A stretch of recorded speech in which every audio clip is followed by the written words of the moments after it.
শুরু করি, বাকিরা যদি জয়েন রিকোয়েস্ট দেয় আমি কিন্তু দেখতে পাবো আর কি। কেউ ওয়েটিংয়ে থাকলে আমাকে জানাবেন।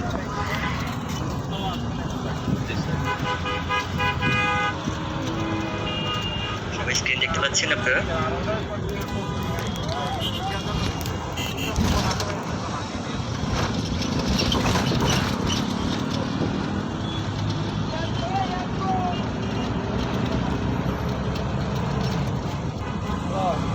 হচ্ছে পড়াচ্ছে সেমিস্টার ব্যাপারে জানাবেন, কিছু বলেছেন? আমাদের 4 মান্থের সেমিস্টার। আচ্ছা, তাহলে 36 ব্যাচ থেকে হচ্ছে 6 মান্থের সেমিস্টার।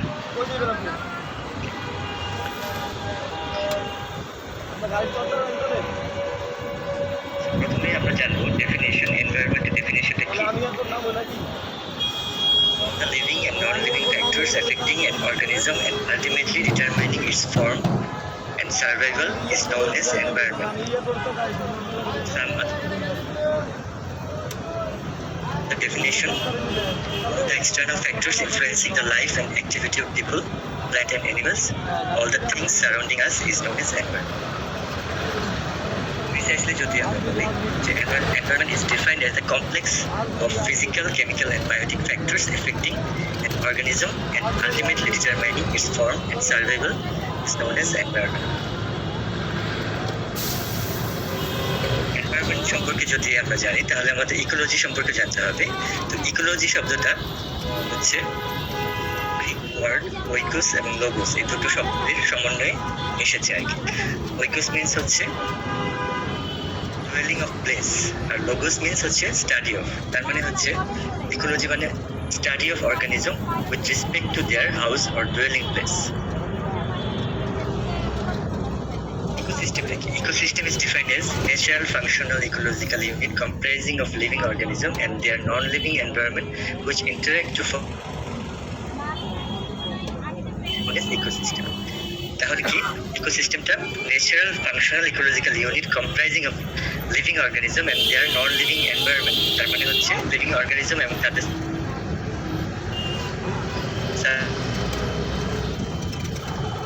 সারাউন্ডিং, ঠিক আছে, তাদের মধ্যে যে ইন্টারাকশনের কারণে যে সেলফ সাপোর্টিং যে সিস্টেমটা অ্যারাইজ করে সেটাই হচ্ছে ইকোসিস্টেম। এনভায়রনমেন্টের কি কি কম্পোনেন্ট আছে? এনভায়রনমেন্টের যে কম্পোনেন্ট আমরা প্রথমে জেনারেলি হচ্ছে দুটো কম্পোনেন্টে ভাগ করতে পারি, সেটা হচ্ছে বায়োটিক বা হচ্ছে লিভিং কম্পোনেন্ট এবং হচ্ছে অ্যাবায়োটিক অথবা নন লিভিং কম্পোনেন্ট। বায়োটিক কম্পোনেন্টের মধ্যে it includes all the living organism, plants, animal, birds, etc. Abiotic components হচ্ছে all the non-living things are included in the category, যেমন হচ্ছে climatic conditions, soil, minerals, temperature, এগুলো হচ্ছে abiotic environment. Environmental physical componentকে যদি আমরা further classify করি তাহলে আমরা যেটা পাবো সেটা হচ্ছে অ্যাটমসফিয়ার, হাইড্রোস্ফিয়ার, লিথোস্ফিয়ার এবং বায়োস্ফিয়ার। অ্যাটমসফিয়ারটা কি? অ্যাটমসফিয়ার হচ্ছে the region surrounding the earth is known as atmosphere. Atmosphere is generally A mixture of gases surrounding the earth. তো আমরা জানি যে আমাদের আর্থকে আর্থের চারপাশে যে হচ্ছে মিক্সচার অফ গ্যাসেস আছে আর কি, সেগুলোকে আমরা বলবো হচ্ছে অ্যাটমসফিয়ার, ঠিক আছে। তো hydrosphere take all the water bodies on the earth's surface are including in hydrosphere. It includes ocean, river, glaciers, lakes, ponds, etc. তো আমাদের আর্থ সারফেস, ঠিক আছে, যত ওয়াটার বডিজ আছে সবগুলোকে আমরা বলবো হাইড্রোস্ফিয়ারের অন্তর্ভুক্ত। এগুলো কি কি? Ocean, river, glacier, lakes, ponds. Lithosphere, the uppermost part of the earth crust is known as lithosphere. Lithosphere includes soil and its particle, rocks, metal, etc. তার মানে লিথোস্ফিয়ার হচ্ছে আর্থের যে আপারমোস্ট পার্ট, ঠিক আছে, আর্থ ক্রাস্ট যেটা আর কি, সেটাকে আমরা বলবো লিথোস্ফিয়ার। লিথোস্ফিয়ার ইনক্লুডস, লিথোস্ফিয়ার মধ্যে কি কি ইনক্লুডেড থাকছে? Soil and its particles, rocks এবং metal. Biosphere is the life-supporting mantle of the Earth, extending from few kilometers into the atmosphere to the deep ocean is known as biosphere. Earth surface থেকে শুরু করে deep ওশেনে যতদূর পর্যন্ত হচ্ছে living system exist করে সবগুলোকে আমরা বলবো যে বায়োস্ফিয়ারের অন্তর্গত। ঠিক আছে, biosphere the life supporting men tell of the earth extending from few kilometres into the atmosphere to the deep ocean is known as biosphere. তো আর্থের উপরের দিকে থেকে শুরু করে ডিপ ওশেন পর্যন্ত যেখানে হচ্ছে লিভিং সিস্টেম এক্সিস্ট করে আমরা সেই অংশটাকে বলবো biosphere. Region of the earth where life exists is known as biosphere. এখন আমরা জানবো মেন এনভায়রনমেন্ট রিলেশনশিপ। এনভায়রনমেন্টের সাথে মানুষের যে রিলেশনশিপ সেটা হচ্ছে একদম সভ্যতার শুরু থেকে কিভাবে এসেছে সেটা আমরা জানবো। The relationship between humans and environment has varied from the early periods of human settlement on the earth to the present day. The relationship between environment and human beings has also been varying from place to place at any given period of time. For example, early humans considered the environment to be dominant. They were afraid of lightning and thunder, dense forest, wild animals, vast ocean and large river, to name a few. এখন সভ্যতার শুরুতে আর কি মানব সভ্যতার শুরুতে যে population ছিল তাদের উপর হচ্ছে এনভায়রনমেন্ট ডমিনেটিং ছিল। তারা হচ্ছে বিভিন্ন ধরনের ডিজাস্টার এবং হচ্ছে ক্যাটাস্ট্রফি এগুলো তারা সবসময় হচ্ছে ভীত থাকতো আর ঠিক আছে। এবং তারা হচ্ছে ডেন্স ফরেস্ট, লাইটনিং এগুলো হচ্ছে তারা হচ্ছে এগুলোতে তারা হচ্ছে সবসময় ভীত থাকতো আর কি। তো এনভায়রনমেন্ট তাদের উপর ডমিনেশনটা বেশি করতো। এখন হচ্ছে ব্যাপারটা চেঞ্জ হয়েছে, আমরা হচ্ছে এনভায়রনমেন্টকে ডমিনেট করার চেষ্টা করছি। Environment has considerably affected human beings right from his evolution.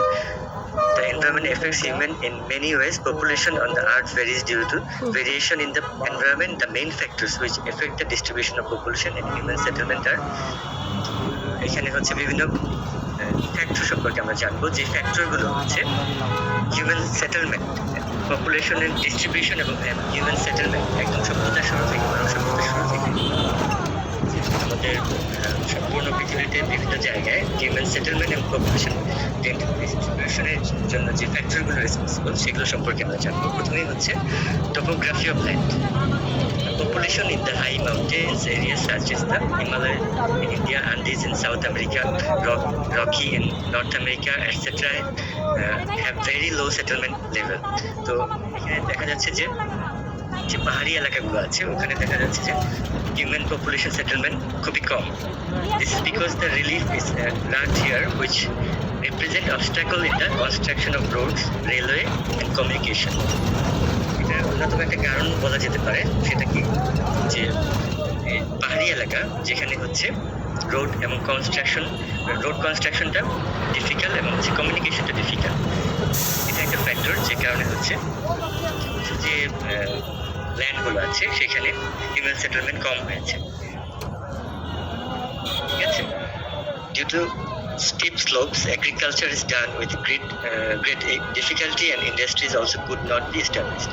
তো পাহাড়ি এলাকাগুলোতে এগ্রিকালচারও ডিফিকাল্ট, কারণ হচ্ছে ওখানে ওয়াটার সাস্টেন করবে না। ঠিক আছে, রান অফের মাধ্যমে নিচের দিকে চলে আসবে, ওখানে কাল্টিভেশনটা ডিফিকাল্ট। ঠিক আছে, তো এটা আরেকটা গুরুত্বপূর্ণ কারণ যেখানে হচ্ছে পাহাড়ি এলাকাতে হিউম্যান সেটেলমেন্টটা কম হয়েছে।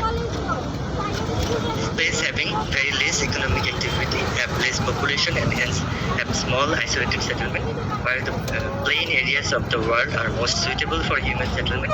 Fertile plains of Ganga in India, Indus in Pakistan, Congo in China and plains of Europe have huge population concentration having compact or huge semi-compact type of settlement. দেখা যাচ্ছে যে প্লেন এরিয়া যেগুলো আর কি সমতল ভূমিতে human settlement যেহেতু হচ্ছে ওই সমতল ভূমিগুলো হচ্ছে হিউম্যান সেটেলমেন্টের জন্য ফেভারেবল আর কি, এবং হচ্ছে ফার্টাইল ল্যান্ড আছে, কাল্টিভেশনটাও হচ্ছে সেখানে ইজিয়ার আর কি। ঠিক আছে, তো দেখা যাচ্ছে যে প্লেন এরিয়াগুলোতে রিভার সাইডে হচ্ছে হিউম্যান সেটেলমেন্ট কম্পারেটিভলি অন্য জায়গার তুলনায় অনেক বেশি আর কি, এবং ওই জায়গাগুলোতে সমতল ভূমিতে কি দেখা যাচ্ছে কম্প্যাক্ট এবং সেমি কম্প্যাক্ট টাইপ সেটেলমেন্ট দেখা যাচ্ছে। ক্লাইমেট হচ্ছে অন্যতম আরেকটা গুরুত্বপূর্ণ ফ্যাক্টর হিউম্যান সেটেলমেন্টের জন্য। Most of the areas of the earth having density less than 2 person per square kilometer are not favorable for settlement because of their unfavorable climate. তো এলাকায় দেখা যায় যে হচ্ছে পপুলেশনের যে ডেন্সিটি আর কি 2 person per square kilometer are not favorable. আমরা বলবো যে যেসব এরিয়াতে হচ্ছে হিউম্যান পপুলেশন ডেন্সিটি হচ্ছে কয়েক কিলোমিটার 2 জনেরও কম, সেটাকে আমরা বলবো যে ওই এরিয়াটা হিউম্যান পপুলেশন সেটেলমেন্টের জন্য ফেভারেবল নয়। Areas of cold climate, North Siberia, North Canada, Alaska, etc. have low density of population. Hot and arid regions of Sahara, Kalahari Desert in Africa, Great Australian Desert, etc. are not suitable for human settlement. Tropical regions due to heavy rain and temperature, the density population is very low. Example, in Amazon basin, population density is less than 2% per square kilometer. A place with favorable terrain have dense population and hence have compact settlement. দেখা যাচ্ছে যে যেসব এরিয়াতে খুব বেশি temperature অনেক বেশি কম, cold climate, যে দেখা যাচ্ছে north Siberia, north Canada, Alaska, সেখানেও পপুলেশন অনেক কম দেখা যাচ্ছে। আবার যেসব এরিয়া হচ্ছে হট অ্যান্ড অ্যারাইড, যেখানে অ্যারাইড মানে হচ্ছে যেখানে বৃষ্টিপাত প্রয়োজনের তুলনায় কম হচ্ছে আর কি, সাহারা, কালাহারি ডেজার্ট, এইসব জায়গাতেও হচ্ছে হিউম্যান পপুলেশন সেটেলমেন্ট কম দেখা যাচ্ছে। কিন্তু যেসব এরিয়া হচ্ছে ট্রপিক্যাল রিজিয়ন ডিউ টু যেখানে হচ্ছে হেভি রেইন, সেখানেও কম দেখা যাচ্ছে। কিন্তু ফেভারেবল ক্লাইমেট, আমাদের যে বিষুবীয় অঞ্চল সেটার আশেপাশে যে অঞ্চলগুলো আছে আর কি, সেখানে দেখা যাচ্ছে যে ফেভারেবল টেরেন যদি থাকে, টেরেন মানে হচ্ছে আর্থ সারফেস যদি খুব বেশি উঁচু নিচু না, সেটাকে আমরা বলবো যে ফেভারেবল টেরেন, ঠিক আছে। সেই জায়গাতে আমরা দেখবো যে হিউম্যান পপুলেশন এবং হিউম্যান পপুলেশন ডিস্ট্রিবিউশন এবং সেটেলমেন্ট অনেক কম্পারেটিভলি অন্য জায়গার তুলনায় অনেক বেশি আর কি। তো এটা গেল হচ্ছে ক্লাইমেটিক কন্ডিশন পপুলেশন সেটেলমেন্ট এবং ডিস্ট্রিবিউশনের জন্য।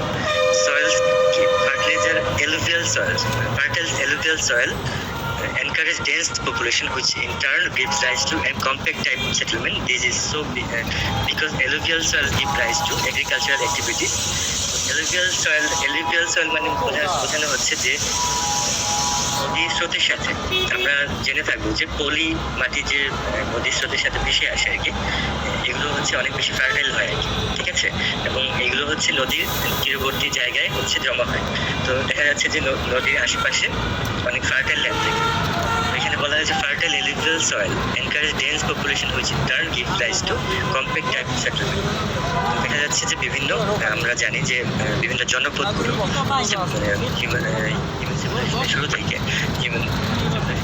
হচ্ছে জনপদগুলো কোথায় হয়েছে, বিভিন্ন বিখ্যাত কিছু নদী আছে, নদ থেকে শুরু করে মেসোপটেমিয়ান সভ্যতা থেকে শুরু করে সিন্ধু সভ্যতা, সবকিছু হচ্ছে নদী কেন্দ্রিক ছিল আর কি, ঠিক আছে। কারণ কি, ওই নদীগুলোর পাশে কাল্টিভেশনটা খুব ভালোভাবে হতো আর কি, ফার্টাইল ল্যান্ডের কারণে আর কি, ঠিক আছে।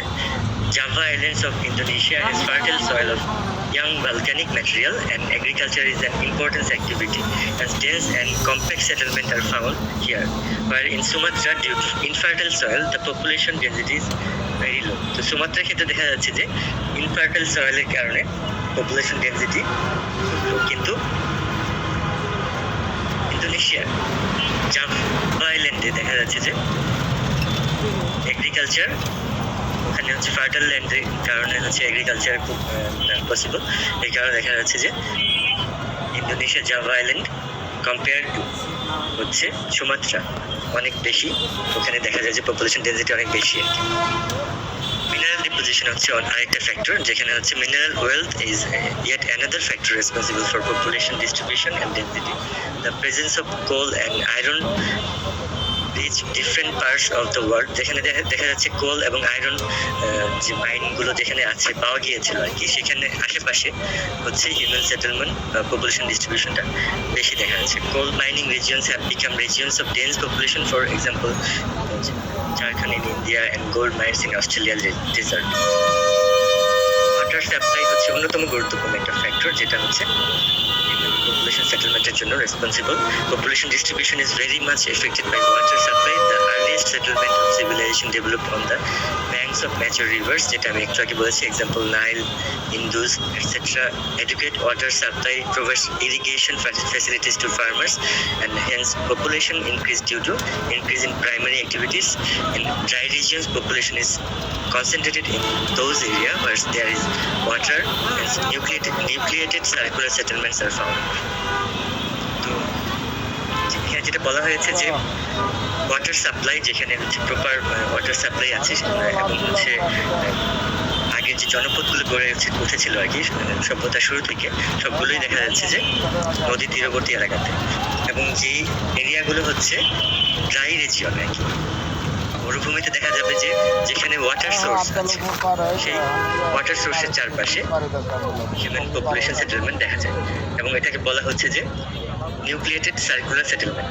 মানে হচ্ছে যেখানে হচ্ছে ওয়াটার সোর্সটা পাওয়া যাচ্ছে ড্রাই এরিয়াতে, সেই সোর্সটাকে ঘিরে হচ্ছে হিউম্যান সেটেলমেন্ট পাওয়া যাচ্ছে, এটাকে বলবো nucleated circular settlement.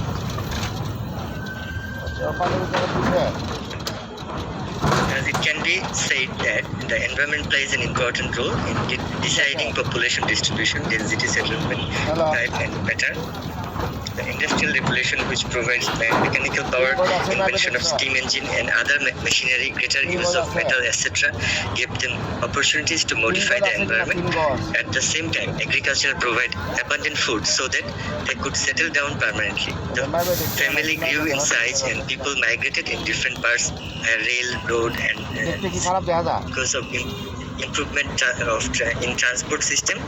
Example, the new land in America, Australia were settled by people from Europe. তো এখানে যেটা বলা হয়েছে ইন্ডাস্ট্রিয়াল রেভলিউশন, যেটা হচ্ছে আমাদের যে হিউম্যান সিভিলাইজেশনকে মেকানিক্যাল পাওয়ার দিয়েছে, এবং মেকানিক্যাল পাওয়ার দেওয়ার কারণে যেটা হয়েছে খুব দ্রুত হচ্ছে আমরা কি করেছি, আমরা এগ্রিকালচার এবং অন্যান্য যে ডেভেলপমেন্টগুলো সেগুলো করতে পেরেছি আর কি, ঠিক আছে। তো এটার কারণে কি হয়েছে যে আমাদের সোশ্যাল সিকিউরিটি বেড়েছে। সোশ্যাল সিকিউরিটি পাওয়ার কারণে দেখা যাচ্ছে যে family grieve in size and people migrated to different parts, তারা হচ্ছে বিভিন্ন পার্টসে চলে গেছে, এবং হচ্ছে রোড ট্রান্সপোর্ট সিস্টেম ডেভেলপ হয়েছে, ঠিক আছে, এবং এভাবে তারা বিভিন্ন জায়গায় মাইগ্রেট করেছে। Another development which enabled human to survive was the use of preventive and cumulative steps taken to protect them from epidemic and disease. It increased the span of human life and reduced death rate. তো এখানে হচ্ছে industrial রিভলিউশনের পাশাপাশি আমাদের হচ্ছে বিভিন্ন ধরনের গবেষণার কারণে life saving medicine, life saving treatment, এগুলো হচ্ছে ডেভেলপ হওয়ার কারণে আমাদের হেলথ স্প্যান আগের তুলনায় বেড়ে গেল আর কি। তো এটার কারণে হচ্ছে কি হলো, ডেথ রেটটা কমে গেল। এটার কারণে আমাদের সার্ভাইভ করার অ্যাবিলিটিটা বেড়ে গেল, এবং সেটেলমেন্টের যে এটা একটা গুরুত্বপূর্ণ ফ্যাক্টর। আমরা হচ্ছে সেটেলমেন্টের জন্য বিভিন্ন জায়গায় মুভ করার পাশাপাশি আমাদের যে লাইফ সেভিং মেডিসিন এগুলো ডেভেলপ হওয়ার কারণে আমাদের কি সোশ্যাল সিকিউরিটি এবং হচ্ছে হেলথ সিকিউরিটিটাও বেড়ে গেল আর কি। With increase in the knowledge and skill and development of human economy, there was a gradual increase in carbon dioxide content. It is estimated that carbon dioxide content has increased by 25% in the last 100 years. The global temperature have risen between 0.3 degrees Celsius to 0.7 degrees Celsius. Increases in carbon dioxide is attributed to large-scale deforestation and will lead to increase in sea level, causing submergence of coastal regions. আমাদের যে industrial ডেভেলপমেন্টের কারণে দেখা যাচ্ছে যে এটা একটা after effect, যে আমাদের আর্থ সারফেসের চারপাশে যে গ্যাসগুলো আছে আর কি অ্যাটমসফিয়ারে, এর মধ্যে কিছু গ্যাস আছে যেগুলো হচ্ছে টেম্পারেচার করে আমাদের যে হিউম্যান পপুলেশন সার্ভাইভ করার জন্য আমাদের আর্থে অন্যান্য শুধু হিউম্যান পপুলেশন না, আমাদের আর্থে যে লিভিং সিস্টেমগুলো আছে সেগুলোকে সার্ভাইভ করার জন্য টেম্পারেচার সান থেকে আমাদের আর্থ অ্যাবজর্ব করে, সেটা হচ্ছে আবার এমিটেড হয়ে যায়, ঠিক আছে। তো এমিটেড যে এনার্জি যেটা হচ্ছে এমিটেড হয়ে যায়, সেগুলো আমাদের চারপাশে অ্যাটমসফিয়ারে কিছু গ্যাস আছে আর কি, যেগুলো হচ্ছে গ্রিন হাউস গ্যাস বলবো। তো গ্রিন হাউস গ্যাসগুলো সেগুলো অ্যাবজর্ব করে রেখে আমাদের যে টিকে থাকার জন্য যে ফেভারেবল টেম্পারেচার, সেটা তারা ধরে রাখে আর কি। তো এই গ্রিন হাউস গ্যাসের একটা থ্রেশহোল্ড লিমিট আছে, যে এই থ্রেশহোল্ড লিমিটের বেশি হয়ে গেলে দেখা যাবে যে তারা যে টেম্পারেচারটা ধরে রাখছে, সেই টেম্পারেচার ধরে রাখার যে ব্যাপারটা আর কি, সেটা বেশি সময়ের জন্য হয়ে যাচ্ছে। এবং টেম্পারেচার বেশিক্ষণ যদি আমাদের যে গ্লোবাল ওয়ার্মিং, যেটা টেম্পারেচার রেজ করার কারণে দেখা যাচ্ছে আমাদের চারপাশে গ্রিন হাউস গ্যাসগুলো বেড়ে যাচ্ছে ইন্ডাস্ট্রিয়াল রেভলিউশনের কারণে, কার্বন নিঃসরণের কারণে। তো আমরা আর্থ সারফেস যে এনার্জি রিলিজ করছে আর কি, কার্বন ডাইঅক্সাইড, অতিরিক্ত কার্বন ডাইঅক্সাইড, সেই টেম্পারেচারটা ধরে রাখার কারণে আমাদের অ্যাটমসফিয়ারের টেম্পারেচার ইনক্রিজ করার কারণে নর্থ পোল এবং সাউথ পোলে যে আইসবার্গগুলো আছে সেগুলো মেল্টিং হওয়া শুরু করেছে, সি লেভেল বেড়ে যাচ্ছে। এবং কোস্টাল রিজিয়নগুলো ধীরে ধীরে ধারণা করা হচ্ছে যে এভাবে যদি চলতে থাকে কোস্টাল রিজিয়নগুলো সাবমার্জড হয়ে যাবে। Burning of coal, oil and হচ্ছে petroleum add sulphur dioxide to the atmosphere, lead carbon monoxide and nitrogen dioxide are added to the atmosphere from automobile exhaust. These gases result in the acid rain, which affect aquatic life. Example, acid rain in industrial regions of Europe and North America. Even now, substances which were not present previously are introduced into the air, water and soil. The most dangerous one is radioactive substance spewed into the atmosphere by nuclear explosion. They have adverse effect on organisms including man and cause death, impairment of limbs, disease and physiological disorder. তো এখানে কোল এবং হচ্ছে oil বা petroleum, হাইড্রোকার্বনগুলো হচ্ছে burn করার জন্য যে হচ্ছে আমাদের অ্যাটমসফিয়ারে সালফার ডাইঅক্সাইড এবং হচ্ছে নাইট্রাস অক্সাইড, এই ধরনের গ্যাসগুলোর পরিমাণও বেড়ে যাচ্ছে, এবং যেটার কারণে হচ্ছে অ্যাসিড রেন হচ্ছে। অ্যাসিড রেনের কারণে আমাদের সয়েল ফার্টিলিটি, সয়েলের পিএইচ কমে যাচ্ছে, অ্যাকোয়াটিক যে অর্গানিজমগুলো আছে সেগুলো থ্রেটেন কন্ডিশনে চলে যাচ্ছে। ঠিক আছে, আবার দেখা যাচ্ছে যে এর আগে কখনো আমাদের অ্যাটমসফিয়ারে যে রেডিয়েশন, সেগুলো কখনোই হচ্ছে আমাদের অ্যাটমসফিয়ারে আসেনি। এখন দেখা যাচ্ছে যে বিভিন্ন নিউক্লিয়ার টেস্টের কারণে বা হচ্ছে কোনো দুর্ঘটনার কারণে, যেমন ইউক্রেনে যেটা হয়েছে, চেরনোবিল ডিজাস্টার হয়েছিল, সেটার কারণে হচ্ছে রেডিয়েশন আমাদের অ্যাটমসফিয়ারে চলে আসছে, যেটার কারণে রেডিয়েশন আমরা জানি যে গাম্মা রেডিয়েশন আমাদের জন্য হার্মফুল, এটা নিউক্লিয়ার এক্সপ্লোশনের কারণে হয়, এবং যেটা হচ্ছে আমাদের লিভিং সিস্টেমের মধ্যে মিউটাজেনেসিস করতে পারে, ডিএনএতে নাইট্রোজেনাস বেসগুলোতে হচ্ছে সাবস্টিটিউশন করতে পারে, মিউটেশন করতে পারে। ঠিক আছে, তো এই জিনিসগুলো হচ্ছে আমাদের ইন্ডাস্ট্রিয়াল ডেভেলপমেন্টের পাশাপাশি প্যারালালি হচ্ছে, এবং এটা আমাদের এনভায়রনমেন্টের জন্য কি হচ্ছে, এটা হার্মফুল ইফেক্ট তৈরি করছে আর কি।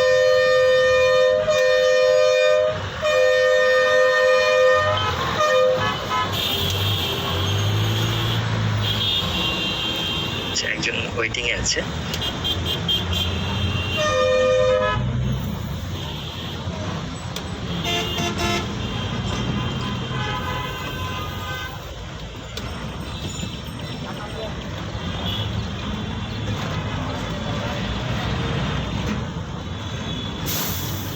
সবাই কি স্ক্রিন দেখতে পাচ্ছেন?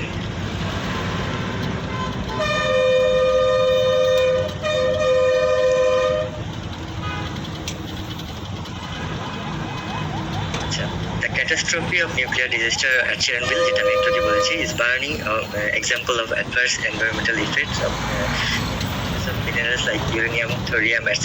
to most advanced and sophisticated technology. The environment has already been degraded to such an extent in certain areas that people are forced to migrate. They are facing scarcity of resources